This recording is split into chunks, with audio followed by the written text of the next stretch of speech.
आज ही डाउनलोड करें Skymet mobile app. पूछे मौसम का हाल अपनी पसंदीदा भाषा में और रहे बाकियों से एक कदम आगे। नमस्ते मित्रों, स्काईमेट वेदर में आप सभी का बहुत बहुत स्वागत है। मेरा नाम महेश फलावत है। 7 जून का वीडियो है। अगले कुछ दिनों तक का किस तरह का मौसम रहेगा इस पर बात करेंगे। तो वेदर सिस्टम देखिए, अभी वेस्टर्न डिस्टर्बेंस जैसे मैंने पिछले वीडियो में बताया था काफी पीछे है। अब हवाओं की दिशा बदल गई है। जो यूजुअली क्या होता है कि जब 15 जून के आसपास जब मानसून मध्य प्रदेश से के कुछ इलाकों में, उत्तर प्रदेश में पहुंचने लग जाता है, बिहार वगैरह कवर कर जाता है, तो जो पूर्वी हवा है वो हावी हो जाती है और उमस बढ़ने लगती है उत्तर भारत में। और उस समय भीषण गर्मी तो नहीं होती, यानी कि टेम्परेचर थोड़े से कम हो जाते हैं, 40 डिग्री के नीचे आ जाते हैं, लेकिन जो डिस्कम्फर्ट है, क्या होता है कि डिस्कम्फर्ट लेवल जो होता है वो तब बढ़ जाता है जब गर्मी के साथ साथ ह्यूमिडिटी बढ़ जाती है, उमस बढ़ जाती है। जब उमस ज्यादा होती है, यानी कि जो आपने देखा होगा अखबार वगैरह में बहुत आता है आजकल, wet world temperature. Wet world temperature क्या होता है कि अगर देखा जाए तो 4 तरह के थर्मामीटर रखे जाते हैं हमारे ऑब्जर्वेटरीज में ना। वो जो एक तो अभी डिजिटल आ गया है, लेकिन जो ऑब्जर्वेटरीज है उसमें अभी भी 4 तरह के थर्मामीटर हैं। एक मैक्सिमम टेम्परेचर, एक मिनिमम टेम्परेचर। जो मैक्सिमम टेम्परेचर है जो 24 घंटे में अधिकतम तापमान होता है उसको दिखाता है। मिनिमम टेम्परेचर सबसे लोएस्ट टेम्परेचर को दिखाता है। एक होता है ड्राई बल्ब और एक वेट बल्ब। ड्राई बल्ब का मतलब है जो नॉर्मल टेम्परेचर, हवा का टेम्परेचर।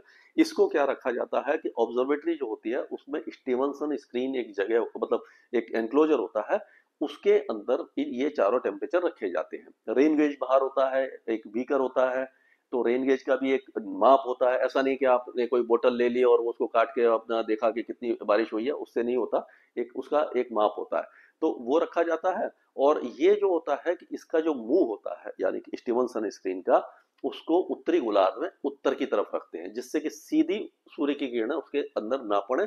और वो लकड़ी का होता है जिसमें कि हवा आती रहती है लेकिन धूप डायरेक्ट नहीं पड़ती।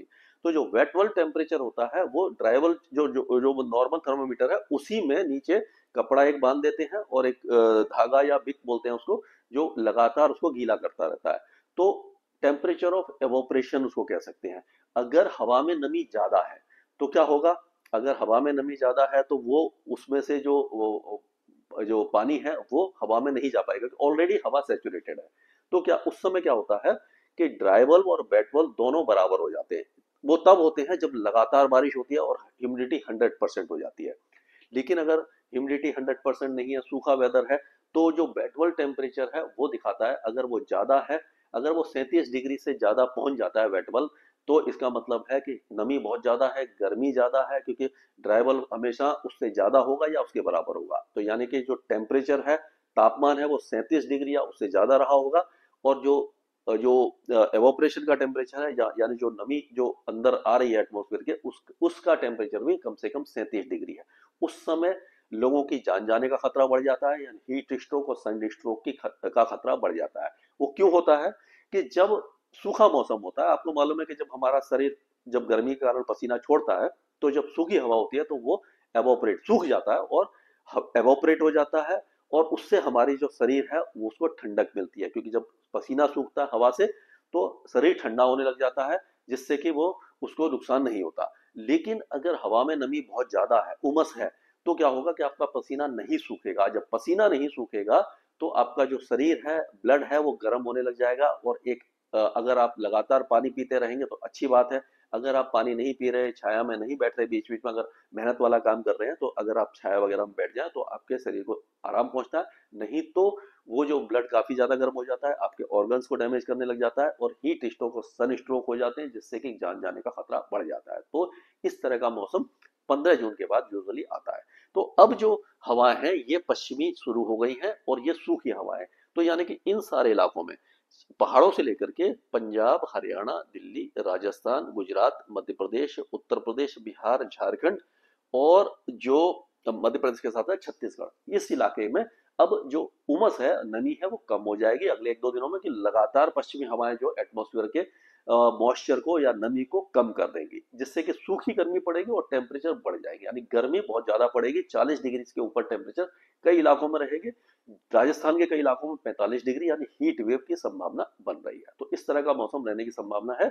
और क्योंकि अभी कोई ऐसा वेदर सिस्टम नहीं बन रहा जो मानसून को यहाँ से आगे खींचे, यानी कि बिहार, झारखंड और ये पश्चिम बंगाल होते हुए ये उड़ीसा और उत्तर प्रदेश तक लाए, और यहाँ से ये महाराष्ट्र से मध्य प्रदेश और गुजरात तक लेकर के आए, ये अरब सागर से। तो वो वेदर सिस्टम अभी फिलहाल नहीं बनने वाले हैं, कम से कम 11 या 12 जून तक।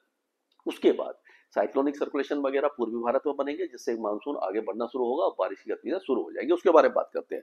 तो अब ये देखिए कि ये आज 7 तारीख का जो मौसम है, इसमें आप देखिए ये पूरा इलाका सूखा दिख रहा होगा आपका। गिलगित बाल्टिस्तान, मुजफ्फराबाद, लद्दाख, जम्मू कश्मीर, सारे इलाके पूरी तरह सूखे हुए। केवल ये दक्षिणी गुजरात, दक्षिण पूर्वी मध्य प्रदेश और महाराष्ट्र में बारिश दिखाई दे रही है, पूर्वोत्तर में दिखाई दे रही है। और ये 8 तारीख को भी इसी तरह का मौसम है, ये पूरा और ज्यादा ड्राई हो गया, पूरा इलाका यहाँ तक ड्राई हो गया, और उत्तर पूर्वी राज्यों में बारिश कम हो गई। और 9 तारीख में भी यही हाल है, केवल ये थोड़ा सा ये बारिश की गतियां यहाँ पर बढ़ जाएगी। तो अगर हम एक एक राज्य की, और ये जो हवा है, ये देखिए ये इसका डायरेक्शन है हवाओं का। मैं इसको थोड़ा सा इस जगह ले जाता हूँ। ये देखिए ये हवा है, ये पूरी पश्चिमी हवाएं चल रही है, उत्तर पश्चिमी हवाएं चल रही है, और ये पूरे इलाके में जो गर्मी को बढ़ा रही है, उमस को कम कर रही है। तो इस तरह का मौसम अब रहेगा, ये हवाओं का डायरेक्शन है, और स्पीड काफी ज्यादा रहेगी। और दिन में जो हवाएं हैं वो तेज चलेंगी, यानी धूल भरी हवाएं रहेंगी जो धूल को उड़ाएंगी और पॉल्यूशन को थोड़ा सा बढ़ा सकती हैं। तो इस तरह का मौसम रहेगा। अगर हम गिलगित बाल्टिस्तान, मुजफ्फराबाद, जम्मू कश्मीर, ये जो इलाके हैं, इन सारे इलाकों की बात करें तो इसमें कहीं पर भी, यानी कि गिलगित से लेकर के लद्दाख, श्रीनगर, पहलगांव, जितने भी इलाके हैं, पूरी तरह शुष्क रहेंगे। गर्मी यहाँ पर बढ़ जाएगी, धूप तेज रहेगी। और उसी तरह से ये हिमाचल प्रदेश के किसी भी इलाके में आपको देखेंगे आप, जैसे कि चंबा, लाहौल स्पीति, कुल्लू, मनाली, शिमला और हमीरपुर, जितने भी इलाके हैं, धर्मशाला वगैरह, सब इलाके में तेज धूप निकलेगी, बारिश बिल्कुल भी नहीं होगी अगले 4-5 दिनों तक। उसी तरह से उत्तराखंड में भी तेज धूप रहेगी, बादल बहुत हल्के छाएंगे कहीं कहीं पर, और बारिश की संभावना बिल्कुल भी दिखाई नहीं दे रही है। अब पंजाब की बात करें तो पंजाब में भी अब जो है अमृतसर से लेकर के, गुरदासपुर से लेकर के, पूरे जो फिरोजपुर, तरनतारन, फतेहपुर, बरनाला, संगरूर, पटियाला, लुधियाना, ये जालंधर वगैरह, सभी इलाके में मौसम साफ रहेगा। गर्मी बढ़ जाएगी, उमस भी थोड़ी सी कम हो जाएगी, सूखी गर्मी रहेगी। और ये जो आपका जो उमस वाली गर्मी है, वो कम से कम 12-13 जून के आसपास फिर से जब पूर्वी हवाएं आएंगी, तब जाकर के गर्मी बढ़े, मतलब उमस बढ़ेगी। उसी तरह से हरियाणा में जो कि आपका देखेंगे कि चंडीगढ़ से लेकर के आपका कुरुक्षेत्र, करनाल और सिरसा, फतेहाबाद, हिसार, भिवानी, चरखी दादरी, नूह, पलवल, मेवात, गुड़गांव, फरीदाबाद से लेकर के दिल्ली एनसीआर, पूरा इलाका अब सूखा रहेगा, गर्म रहेगा। टेम्परेचर दिल्ली में भी 40 डिग्री के ऊपर अब जाने की संभावना है। 42-43 डिग्री तक भी दिल्ली का टेम्परेचर आ सकता है, यानी गर्मी, भीषण गर्मी के लिए आप तैयार हो जाओ। और पूरी से आप इंतजाम कर लीजिए, अपना एसी कूलर वगैरह तैयार कर लीजिए। इन सारे इलाकों में भीषण गर्मी पड़ने वाली है। उसी तरह से उत्तर प्रदेश में मेरठ, मुजफ्फरनगर, सहारनपुर से लेकर के ये पूरा जो इलाका है, बरेली, संभल, बुलंदशहर, आगरा, हाथरस, अलीगढ़, मैनपुरी, इटावा, औरैया, जालौन, झांसी, महोबा, ये बांदा, कौशाम्बी, प्रयागराज, मिर्जापुर, मऊ, गाजीपुर, बलिया, सिद्धार्थनगर, ये जितने भी, अयोध्या, फैजाबाद, सारे इलाके अब सूखे रहेंगे, गर्मी रहेगी, पश्चिमी हवाएं चलती रहेंगी। और यहाँ पर जो मौसम बदलेगा वो 12 जून से बदलेगा। 12 जून से आपके सिद्धार्थनगर, कुशीनगर, गोरखपुर, गोंडा, बस्ती से लेकर के आपका लखनऊ, कानपुर तक 12 तारीख, 11 और 12 तारीख के आसपास यहाँ पर बारिश की गतिविधियां शुरू हो जाएगी, और धीरे धीरे वो 13-14 तारीख तक पूरे उत्तर प्रदेश को कवर कर लेगी। यानी कि आप मान के चलिए कम से कम 6 दिन अभी बारिश नहीं है, 5-6 दिन बारिश नहीं है, उसके बाद जाकर के बारिश शुरू होगी। बिहार में और झारखंड दोनों जगह पर इसी तरह का मौसम रहेगा। बिहार में अगर हम देखें तो जैसे कि चंपारण से लेकर सीतामढ़ी, मधुबनी, किशनगंज, अररिया, सुपौल, मुजफ्फरपुर, सिवान, सारण, वैशाली, बक्सर, भोजपुर, ये रोहतास, औरंगाबाद, गया, नवादा, जितने भी इलाके हैं, सारे इलाकों में पश्चिमी हवाएं शुरू हो जाएंगी 2 दिनों के बाद। अभी पूर्वी चल रही है, लेकिन उसमें उमस अभी बनी हुई है, धीरे धीरे उमस भी कम हो जाएगी। उसी तरह से पूरा जो आपका इलाका है, गढ़वा, पलामू, चतरा, हजारीबाग, कोडरमा, गिरदी से लेकर के लोहारदगा, रांची, कुंटी, जमशेदपुर, धनबाद तक, जितना भी इलाका है पूरी तरह सूख जाएगा। लेकिन उप हिमालयी पश्चिम बंगाल में हो सकता है कि जो दार्जिलिंग, कलिम्पोंग और जलपाईगुड़ी, कूच बिहार में हल्की फुल्की बारिश हो जाए। बाकी सारे इलाके पश्चिम बंगाल में भी सूख जाएंगे। और उसी तरह से पूर्वोत्तर राज्यों में बारिश में जो तेज बारिश हो रही थी, उसमें कुछ कमी दिखाई देगी। अब राजस्थान की बात करें तो राजस्थान में अभी फिलहाल बारिश की संभावना बिल्कुल भी दिखाई नहीं दे रही है।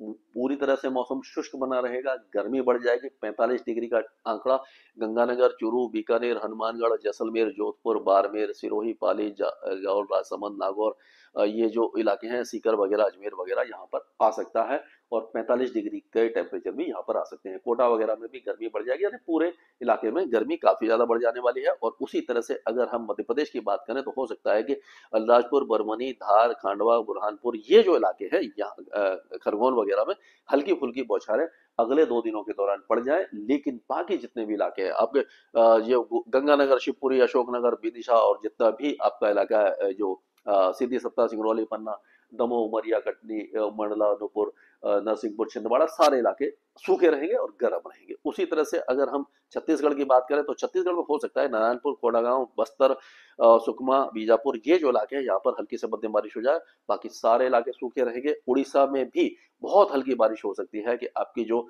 देखनाल और भद्रक, केंद्रपाड़ा, जगत सिंहपुर और हो सकता है कि थोड़ी बहुत बारिश की गतिविधियां ये जो मलकानगिरी और कोरापुट में हो जाए। बाकी सारे इलाके सूखे रहने वाले, गर्म रहने वाले। गर्मी यहाँ पर बढ़ जाएगी, उमस भी बढ़ जाएगी इस इलाके में। और उसी तरह से गुजरात की बात करें तो गुजरात में बहुत अच्छी गर्मी, तेज गर्मी पड़ेगी। रन ऑफ से लेकर बनासकांठा, साबरकांठा, महसाना, पाटन, गांधीनगर, अहमदाबाद, सुरेंद्रनगर, मोरबी, जामनगर, राजकोट, बोटाड और ये जो इलाका है आपका केवल जो वलसाड़, सूरत, नर्मदा, तापी, डांग, पंचमहल यहाँ पर थोड़ी सी बारिश हो सकती है अगले 2-3 दिनों के दौरान। अगर हम महाराष्ट्र की बात करते हैं तो महाराष्ट्र में ऐसा लग रहा है कि गोंडिया, नागपुर और ये चंद्रपुर, गढ़चिरौली ये जो इलाके हैं वर्धा तक चांसेस बारिश की कम है काफी ज्यादा। लेकिन हो सकता है कि अमरावती, अकोला, बुल्दाना, वाशिम, जलना ये जो इलाके बारिश देखें। नंदुरबार, धुले, जलगांव ये जो इलाके हैं, नासिक, संभाजीनगर, अहमदनगर, पालगढ़, थाने, पुणे, सांगली, सातारा, कोल्हापुर, सिंदूर, रत्नागिरी, सोलापुर, बीड़ यहाँ पर बारिश की संभावना दिखाई दे रही है। परभनी, उस्मानाबाद, लातूर में भी बारिश हो सकती है, नांदेड़ में भी हो सकती है। 2 दिनों के बाद हो सकता है कि विदर्भ के कुछ इलाकों में भी बारिश की गतिविधियां बढ़ जाएं। अगर हम तेलंगाना की बात करें तो तेलंगाना में 24 घंटे के बाद बारिश की गतिविधियां बढ़ जाएंगी। अगले 2-3 दिनों के दौरान यहाँ पर तेज और भारी बारिश की गतिविधियां कई इलाकों में आपको दिखाई देने वाली हैं। आंध्र प्रदेश के जो उत्तरी इलाके हैं ये सूखे रहेंगे, लेकिन जो दक्षिणी इलाके हैं यानी रायलसीमा में हल्की फुल्की बारिश हो सकती है। और अब एक बार फिर से कोस्टल कर्नाटक के साथ साथ बीजापुर, बगलकोट, रायचूर, कोपल, धारवाड़, बेलगांव, गडक, हावेरी, दावानगरी और शिमोगा, चित्रदुर्ग ये सारे इलाके भी कर्नाटक के बारिश देख पाएंगे। केरल में हल्की बारिश होगी, तमिलनाडु में बारिश की गतिविधियों में काफी ज्यादा कमी दिखाई देगी और हल्की फुल्की बारिश होगी। लक्षद्वीप में छुटपुट बौछारें और अंडमान और निकोबार द्वीप में मॉडरेट टू हैवी शावर्स अगले 24 घंटों तक होंगे।